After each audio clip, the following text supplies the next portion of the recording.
Yang pertama apa? Kebebasan sejati justru terletak pada pemahaman kita terhadap batas. Nah, ini kan bertentangan antara bebas dengan batas. Orang bebas itu orang yang tidak mau diberi batas.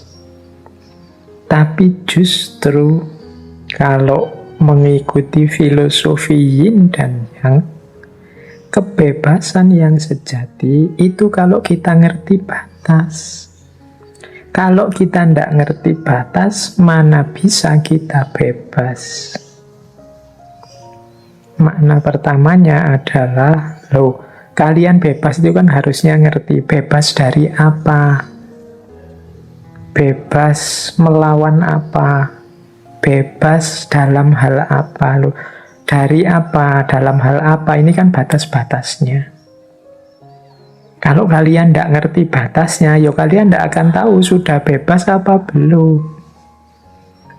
Misalnya Indonesia merdeka, itu kan garis batasnya adalah ketika dia berhasil mengusir penjajah. Nah, kalau penjajahnya sudah terusir, barulah kita bisa disebut bebas. Lalu batasnya kebebasan itu adalah terusirnya penjajah. Kita tahu, ketika penjajahnya sudah terusir, ini berarti aku sudah bebas.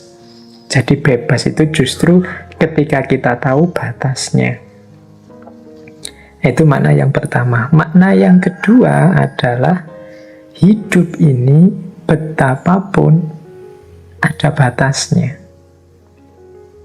Jadi ada titik-titik di mana kita tidak bisa menjangkau. Maka silahkan mematok kebebasan, silahkan memancang ingin bebas, tapi harus sadar kekuatanmu sampai mana, kemampuanmu sampai apa, kebisaanmu sampai mana. Karena kalau tidak, justru kebebasan itu akan jadi belenggumu. Misalnya, saya bercita-cita untuk punya hotel sampai tingkat 100 misalnya. Itu kan, itu hakmu bebas memancang itu. Tapi kamu juga harus tahu batas pada saatnya. Jadi, karena kalau engkau tidak tahu batas, justru rumusmu untuk punya hotel sampai tingkat 40 itu jadinya bukan kebebasanmu, tapi justru manifestasi keterpenjaraanmu, manifestasi keterbelengguanmu. Engkau sedang dibelenggu oleh cita-citamu, mimpimu, keinginanmu. Nah, jadi untuk bebas kita harus tahu batas diri kita. Berharap oke, bermimpi oke, tapi sambil cerdas memanage batas. Oh iya Pak, saya itu kuat di sini, lemah di sini. Jadi saya ingin punya cita-cita ini. Insya Allah kalau ini akan bisa saya wujudkan. Nah, ini bebas. Tapi ketika kalian matok yang tidak sesuai dengan kapasitasmu, misalnya saya ingin Pak, tahun depan saya sudah lulus kuliah ini. Sekarang semester berapa Mas? Sekarang semester 2 Pak. Itu kamu berarti tidak bisa ngukur, tidak ngerti situasimu. Kamu tidak ngerti, tidak tahu batasmu. Kalau hari ini mahasiswa kuliah itu butuhnya sekitar paling cepat itu bisa 6, bisa 7 semester. Kalau kamu masih semester 2, tidak bisa. Kalau kamu matok pengen lulus semester 3, bisa-bisa kamu nanti stres sendiri. Yang kamu anggap kebebasanmu bisa jadi lahirnya malah belenggu. Kamu terobsesi, berambisi, akhirnya stres. Maka kebebasan yang sejati justru terletak pada pengetahuanmu tentang batas. Baik, terus saat sesuatu terlalu dominan, maka kebalikannya juga akan tumbuh. Ini ada hukum bahwa kalau kita terlalu menekan sesuatu, justru yang sangat kita tekan-tekan, kita sembunyi-sembunyikan itu pada saatnya akan keluar, muncul, meledak. Atau saat sesuatu terlalu dominan, maka kebalikannya juga akan tumbuh. Ketika ada titik di mana orang bebas sebebas-bebasnya, biasanya kemudian muncul kontranya. Cara berpikir, cara hidup yang ekstrim sebaliknya. Terikat seterikat-terikatnya. Ingin diatur, ingin ngatur A sampai Z. Ketika orang tidak bisa diatur,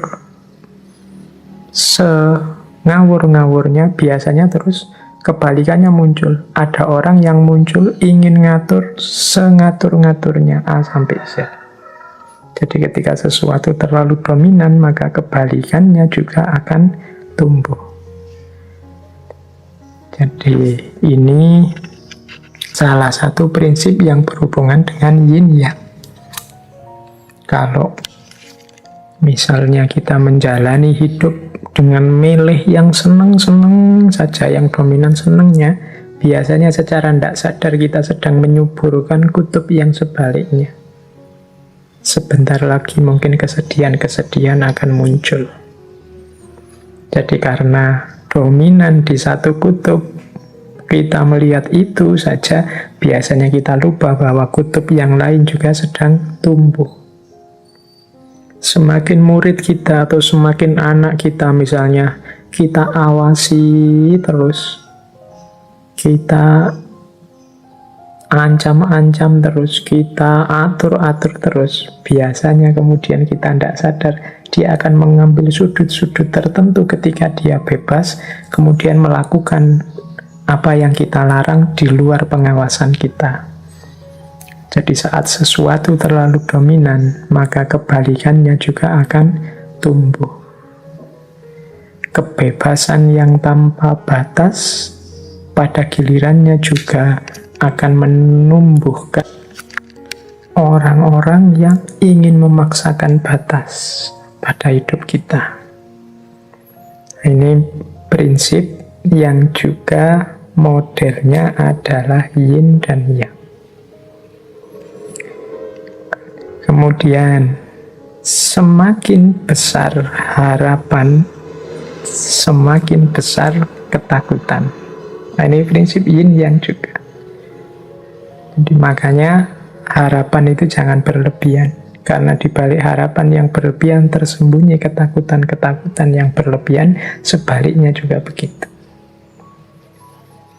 Jadi kalau kita punya harapan, Pak, saya ingin ini, saya ingin itu, saya ingin ini, saya banyak sekali keinginan kita. Di balik harapan itu kan sebenarnya ada ketakutan-ketakutan. Pak, saya ingin lulus cepat, Pak. Itu di balik itu ada ketakutan, gimana kalau kuliahku tidak selesai-selesai. Pak, saya ingin segera menikah, Pak. Itu di balik itu ada diam-diam engkau takut. Khawatir saya kalau tidak dapat calon gimana ya. Jadi semakin banyak harapan, semakin besar harapan, semakin di balik itu ada ketakutan-ketakutan. Saya ingin Indonesia ini tidak lama lagi jaya jadi negara nomor 1 di dunia. Nah, itu kan harapan besar, diamini saja. Tapi jangan lupa, semakin besar harapan, semakin di balik itu menyisakan ketakutan-ketakutan. Apa ya bisa ya? Apa mungkin ya? Wong Indonesia hari ini itu situasinya seperti ini, kita takut. Kalau tadi tidak berharap mungkin ya tidak takut, tapi karena kita sudah mancang harapan, akhirnya takut. Semoga engkau lah nanti yang mendampingi hidupku sampai tua. Itu kan harapan. Di balik itu diam-diam ada ketakutan. Kalau bukan engkau yang menemaniku sampai tua, apa aku bisa ya? Apa aku mampu ya? Nah, itu di balik harapan ada ketakutan. Dan ini sudah prinsipnya yin yang. Tinggal kita pedomani, kemudian kita kelola biar efeknya positif dalam hidup kita. Berarti ya, Harapan tidak harus berlebihan, ketakutan juga begitu. Biar tidak bandul baliknya justru menghancurkan kita. Jadi karena terlalu besar harapan, akhirnya juga ketakutannya terlalu besar. Ketika harapan dan ketakutan terlalu besar, ya beban hidupmu akan sangat berat. Diikuti saja tadi wuwe, ritmenya alam, hidup yang pas saja, yang sederhana, diikuti alirannya air. Nah, terus yang keempat, dari paket kedua wisdom kita, teman-teman mungkin pernah dengar ya istilah dunia akhirat. Ini juga seperti yin dan yang. Jadi mana positif, mana negatif ini tergantung orangnya yang memposisikan. Tapi ada pernyataan begini, dunia adalah ladang bagi akhirat. Sebaliknya juga, akhirat itu adalah orientasi, adalah kendali bagi dunia. Kita harus melakukan kebaikan di dunia biar akhirat kita sukses. Tapi sebaliknya, justru karena hidup kita tidak berhenti hanya dunia saja, ada akhirat saja, maka hidup kita bisa terkontrol jadi baik. Kalau tidak ada akhirat, mungkin kita hidupnya seneng-seneng kita sendiri. Loh, itu sebenarnya yang menentukan itu dunianya apa akhiratnya? Nah, ini kalau pakai logika yin yang, ya baik dunia maupun akhirat, itu dua-duanya saling berpengaruh, saling menentukan. Dalam kehidupan dunia ada kandungan ukhrawi akhirat, kemudian dalam perjalanan kita berorientasi pada akhirat, kita perlu dunia. Dunia adalah ladang akhirat. Berarti kalau kita mengurusi dunia agar beres, bukan berarti kita melupakan akhirat. Karena beresnya dunia berarti beresnya perjalanan kita menuju akhirat. Demikian juga kalau kita ingin dunia kita baik, berarti kita butuh orientasi, kita butuh kendali dari adanya kehidupan akhirat. Jadi ini saling mendukung. Sukses kita di dunia adalah sukses akhirat. Keberhasilan kita berorientasi pada akhirat, pada akhirnya akan membuat dunia kita baik. Ini yang saya sebut saling mempengaruhi, saling mendukung. Kan ada pak orang itu yang menghancurkan dunianya demi akhiratnya. Ya mungkin perlu dilihat yang disebut menghancurkan itu. Menghancurkan itu berarti tidak mau sama sekali dunia, menyiksa diri, tidak beres kehidupan dunianya, tidak apa-apa, yang penting akhiratnya. Kembali pada tadi, dan tadi saya menceritakan bagaimana Rasulullah mengkritik sahabat-sahabatnya yang ingin meninggalkan dunia demi akhirat. Satu ketika Rasulullah ini juga masuk ke dalam masjid. Di dalam masjid, beliau melihat ada tali yang diikat di antara dua tiang. Terus Rasulullah bertanya, ini tali apa? Seorang sahabat menjawab, oh itu tali miliknya Zainab, Rasulullah. Zainab ini tekun beribadah. Kalau dia merasa capek berdiri dalam sholat, maka tali itu dipakai beliau untuk berpegangan. Jadi dipakai oleh Zainab untuk sandaran, cekelan, biar tidak jatuh, karena saking memforsir tenaganya untuk sholat. Maka terus Rasulullah memerintah, sudahlah kamu lepaskan tali itu. Hendaklah kalian sholat dalam keadaan yang bugar, yang sehat.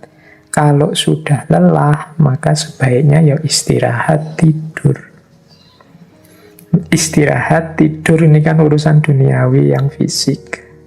Makan kenyang urusan duniawi. Tapi ini beres dulu, baru terus menuju akhirat setelah tanggung jawab amanah duniawinya beres.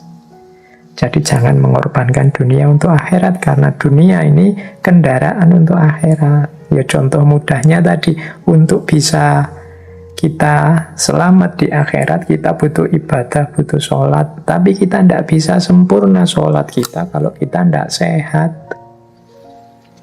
Kalau kita tidak nyaman hidup kita, tidak tenang hidup kita, maka kita bereskan dulu yang dunia. Ini menghadapi pandemi juga begitu.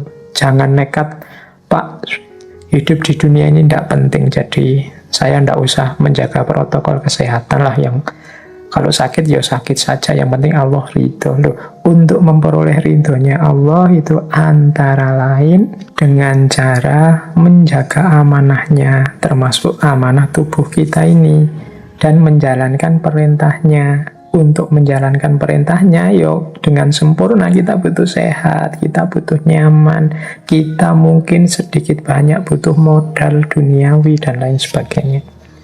Jadi dunia adalah ladangnya akhirat, dan akhirat adalah sebagai kendali dan orientasi untuk dunia. Baik, saya lanjutkan. Mungkin teman-teman pernah dengar ya, kalau ini tidak saya jelaskan panjang lebar. Semakin aku banyak ilmu, semakin aku tidak tahu apa-apa. Nah, ini teorinya antara lain dari Socrates. Jadi, semakin orang ilmunya banyak, dia akan semakin tidak tahu apa-apa. Kita sering menganalogikannya dengan padi. Padi itu semakin tua kan semakin berat, dia semakin menunduk. Jangan lupa, ini prinsip ini kan yin yang. Jadi semakin orang tahu, itu yang. Semakin dia tidak tahu, yin. Tahu dan tidak tahu ini bertentangan kan, tapi ternyata juga satu paket. Orang pinter itu kalau dia sadar tentang ilmunya, pasti dia menunduk. Bukan kok terus direkayasa biar menunduk atau dipaksa dirinya biar menunduk. Karena belajar orang harus tawaduk, terus memaksa dirinya tawaduk. Enggak. Jadi orang pinter yang sadar dengan ilmunya itu otomatis dia akan menunduk, dia akan sadar bahwa sangat banyak hal yang dia tidak tahu dibandingkan yang dia tahu. Mungkin teman-teman yang rajin baca, yang rajin ikut kajian, yang rajin ikut diskusi-diskusi, seminar itu, semakin banyak ikut seminar, diskusi, kajian, ngaji, baca buku, itu kan semakin teman-teman sadar bahwa ternyata sangat banyak hal yang selama ini saya tidak tahu. Ternyata saya harus masih tahu ini dulu, tahu itu dulu, yang selama ini saya tidak tahu apa-apa, dan masih lebih sangat banyak yang saya tidak tahu. Maka otomatis dia akan menunduk. Jadi bukan proses yang dipaksa orang tawaduk menunduk itu, tapi otomatis. Ini menjalankan prinsip yin yang tadi. Semakin orang banyak ilmu, semakin dia tidak tahu apa-apa. Baik, kemudian ini juga prinsip yin yang. Penemuan kebenaran kadang menjadi awal tragedi kemanusiaan. Ini juga unik prinsip ini. Kita ini kan sering mencari kebenaran. Begitu kebenaran ketemu, itu kan harusnya jadi modal untuk membuat hidup ini lebih baik. Hidup ini lebih berkualitas. Tapi seringkali cara kita mengelola kebenaran yang kita temukan itu tidak pas, sehingga kebenaran gandeng dengan kekhilafan kemanusiaan, gandeng dengan tragedi kemanusiaan. Ini seperti yin dan yang. Semakin manusia pinter di akal, seringkali semakin merosot di budi kemanusiaan. Jadi orang menemukan cara membuat senjata pemusnah massal misalnya, itu kan penemuan-penemuan kebenaran. Tapi di balik itu ternyata dia jadi sumber tragedi kemanusiaan.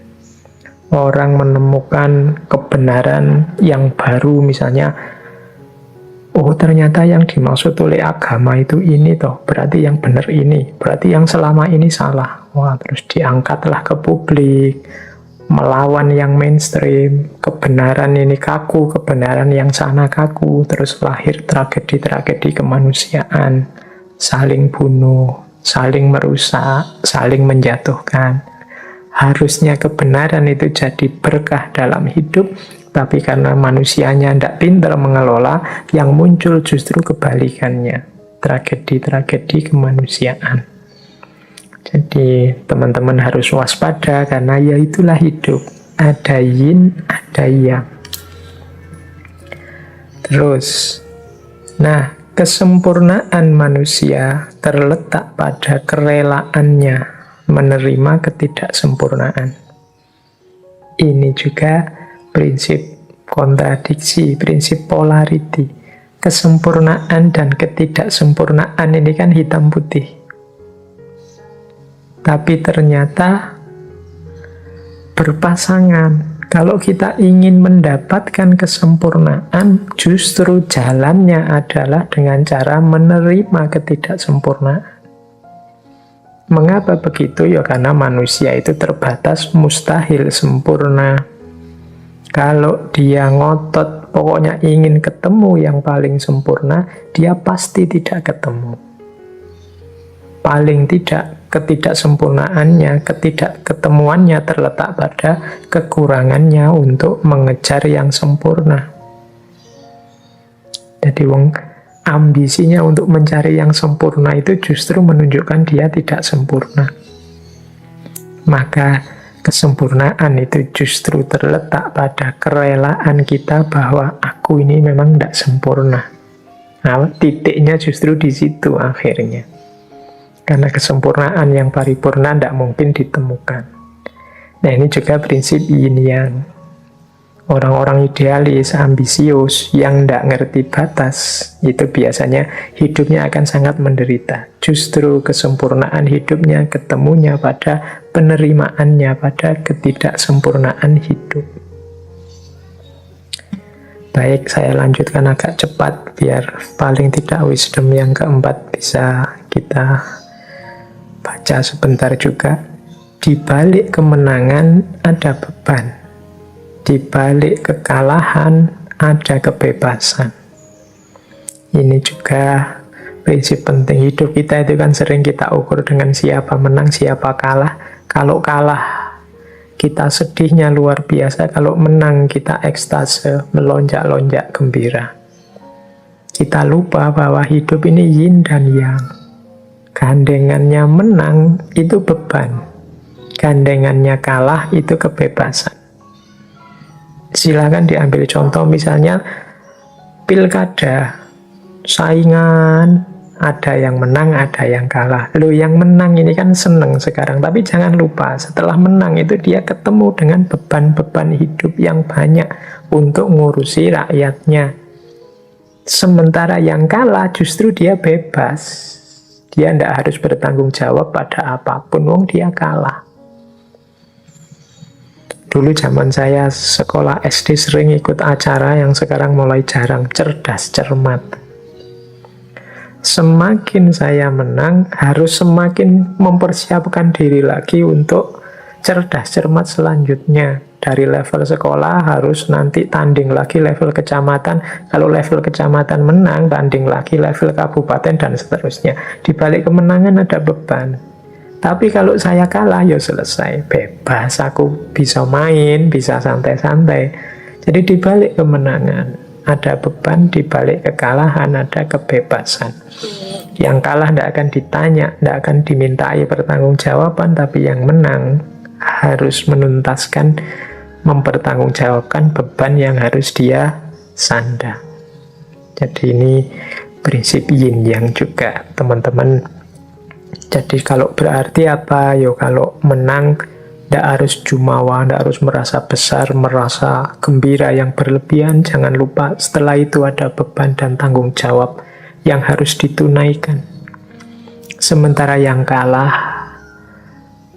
jangan terlalu sedih, bahkan mungkin kalau melihat bahwa engkau sekarang bebas itu mungkin alhamdulillah, bersyukur.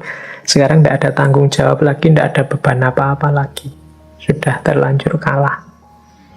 Kalian misalnya yang kuliah, lulus tercepat, terbaik, menang kalian. Tapi jangan lupa di balik kemenangan itu ada sudut sisi kebalikannya. Di situ ada beban tanggung jawab. Sementara kalian yang mungkin kuliahnya gagal, kena DO atau dipecat oleh kampusnya, ini kan sebentuk kekalahan. Tapi justru setelah itu kan kamu bebas. Tidak ada lagi dikejar-kejar dosen, tidak ada lagi tugas macam-macam, tidak ada lagi tuntutan macam-macam dari kampusmu. Di balik kekalahan ada kebebasan, yang menang ada beban, dia harus melakukan ini, melakukan itu, khawatir nanti kalau orang itu kan lulusan terbaik kok kayak gitu, kamu dulu IP paling tinggi, sekarang kerjaannya cuma itu dan lain sebagainya. Nah, itulah hidup. Maka luweslah, terbukalah. Tidak usah terlalu kaget dengan dinamika-dinamika hidup yang macam-macam tadi. Ternyata di balik yang menang ada beban, di balik kekalahan ada kebebasan. Nah, kita lanjutkan lagi. Ini saya tidak sangat detail menjelaskan filosofi yin yang ini secara historis. Saya tarik saja langsung ke arah kebijaksanaan, prinsip-prinsip hidup, wisdom. Bagi teman-teman yang ingin membaca lebih detail bagaimana manifestasi yin yang dalam ranah pengobatan atau ranah tenaga dalam atau tata hidup, cara makan, menu dan macam-macam itu ya monggo dijelajah di banyak referensi. Saya mengambil bagian-bagian yang sekiranya lebih universal sifatnya dari prinsip yin yang ini. Baik, kita lanjutkan kelompok wisdom selanjutnya. Kebahagiaan itu lahir saat kita tidak lagi menginginkan kebahagiaan. Ini unik ya, seperti kesempurnaan tadi. Kesempurnaan itu muncul saat kita menerima ketidaksempurnaan. Bahagia juga begitu. Begitu kita tidak mengejar-ngejar kebahagiaan, saat itu juga kita bahagia. Berarti apa? Kita tidak mengejar lagi. Kita menikmati saja apa yang kita nikmati, apa yang kita punya sekarang. Berarti kebahagiaan itu justru ketika tidak dicari, dia datang dalam hidup kita. Tapi ketika kita kejar-kejar, kita cari-cari, menunjukkan justru kita tidak bahagia. Jadi bahagia itu tidak usah menunggu besok, tidak usah diberi parameter macam-macam. Ketika kita beri ukuran macam-macam, justru nanti sebenarnya menunjukkan kita belum atau tidak bahagia. Orang yang merasa tidak bahagia padahal seharusnya dia sudah bahagia dengan situasi hidupnya saat ini, ya bisa dikatakan dia ini tidak bersyukur. Hari ini mungkin kita banyak sekali kesulitan-kesulitan karena bencana, karena macam-macam. Maka kita punya mimpi-mimpi, wah seandainya bencana ini selesai aku akan bahagia, seandainya banjir ini surut aku akan bahagia. Jadi masih nunggu besok, nanti banjirnya surut, kita punya target lagi, wah ini kalau ada yang bantu bersih-bersih rumah setelah banjir ini, wah aku lebih bahagia lagi. Nanti begitu bersih-bersih selesai, nanti ada meja kursinya yang rusak, perabotannya rusak, wah ini seandainya punya uang untuk beli perabotan yang baru, aku akan bahagia. Perabotannya ada, nanti keinginannya nambah lagi. Terus kalian mengejar kebahagiaan, tidak sempat bersyukur, tidak sempat menikmati hidup. Kebahagiaan dan menikmati hidup itu bisa sejak sekarang kita rasakan. Sejak sekarang kita nikmati di level kita masing-masing. Jadi mungkin ada teman-teman sebagian sekarang yang di tenda-tenda, di pengungsian. Ada sangat banyak kesulitan, saya tahu. Tapi bukan berarti itu alasan untuk kita tidak bahagia. Banyak sudut-sudut, banyak titik-titik yang bisa kita syukuri. Misalnya sedikit mendapat bantuan, mungkin bukan besarnya bantuan, tapi nilai kepeduliannya. Alhamdulillah masih ada saudara-saudaraku yang peduli padaku. Saya kira kemarin aku ini orang yang tidak penting, ternyata banyak juga yang bantu. Seluruh Indonesia bantuan mengalir. Jadi ini hal-hal yang perlu disyukuri. Kemarin sama tetangga aku itu tidak saling kenal, tidak saling sapa, jarang sekali bertemu. Sekarang di pengungsian bisa bareng-bareng, saling bertukar rasa, saling menjalin keakraban dan lain sebagainya. Jadi ya meskipun tetap berjuang untuk memperbaiki situasi, tapi bukan alasan untuk tidak bahagia. Karena kebahagiaan itu terjadi saat kita tidak lagi menginginkan kebahagiaan. Kemudian prinsip yin yang juga ada prinsip untuk menghindari rasa sakit. Banyak orang yang merasakan sakit. Ya saya ilustrasikan sebentar saja ya, karena waktunya mau habis. Misalnya karena kita salah pola hidup kita selama ini, akhirnya kolesterol kita naik. Akhirnya kita tidak makan makanan-makanan yang mengandung kolesterol. Nah, ini kan siksaan, rasa sakit. Tapi kita lakukan justru untuk menghindari rasa sakit yang lain, yang lebih besar, yang lebih fatal. Untuk menghindari terpaan virus corona, kita membatasi hidup di dalam rumah. Ini kan menyakitkan, tidak bisa keluar-keluar. Tapi dengan itu kita terhindar dari sakit yang lebih fatal. Nah, terus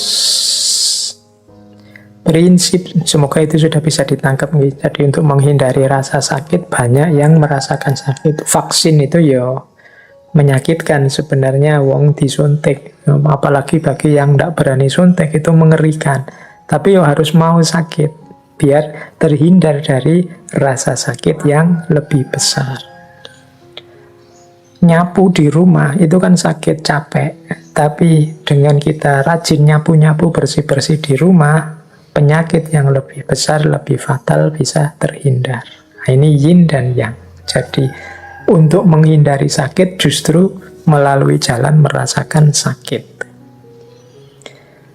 Nah, terakhir, ini saya ambil terakhir saja ya. Nanti beberapa quotes kita skip, kapan-kapan kalau ada waktu kita lanjutkan lagi. Semakin kita mengontrol orang dengan ketat, semakin situasinya akan kacau.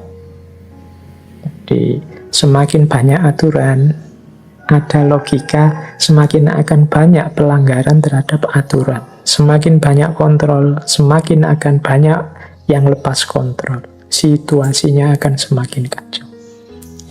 Orang itu lebih mudah kalau ditata dengan membangkitkan kesadarannya dibandingkan dengan dipaksa melalui aturan-aturan. Tapi kadang-kadang memang di level ketidaksadaran perlu aturan dan pemaksaan. Tapi kadang-kadang terlalu banyak aturan, terlalu ketat dengan aturan, semakin besar potensi kekacauan yang terjadi. Ini juga prinsip yin yang. Baik teman-teman, saya kira waktunya ya.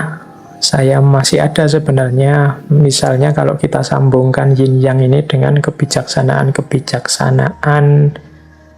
Nusantara, Jawa misalnya yang saya pahami, kita punya misalnya sugih tanpa bonjol, digdaya tanpa aji, ngeluruk tanpa bolo, menang tanpa ngasorake. Ini kan prinsip hitam dan putih. Menang dan kalah itu dua hal yang bertentangan, tapi bagaimana kita bisa menang tapi tanpa ngasorake, menang tapi tidak dengan cara menaklukkan, sakti tapi tanpa aji-aji, sugih tapi tanpa bondo. Nah, ini kan prinsip yin yang sebenarnya. Atau orang Jawa yang bilang, wani ngalah itu luhur wekasane. Orang yang mengalah itu justru dia akan yang naik dan mulia. Nah, ini prinsip yang perlu dijelaskan panjang lebar. Atau prinsipnya Sunan Kalijaga, ngeli ananging ora keli. Jadi ikut arus tapi tidak hanyut. Nah, ini bagi saya tetap semacam yin yang. Atau yang populer sekali, ngunu ya ngunu, ning ojo ngunu. Itu kalau dalam khazanah Jawa juga berhubungan dengan yin. Ngunu tapi jangan begitu.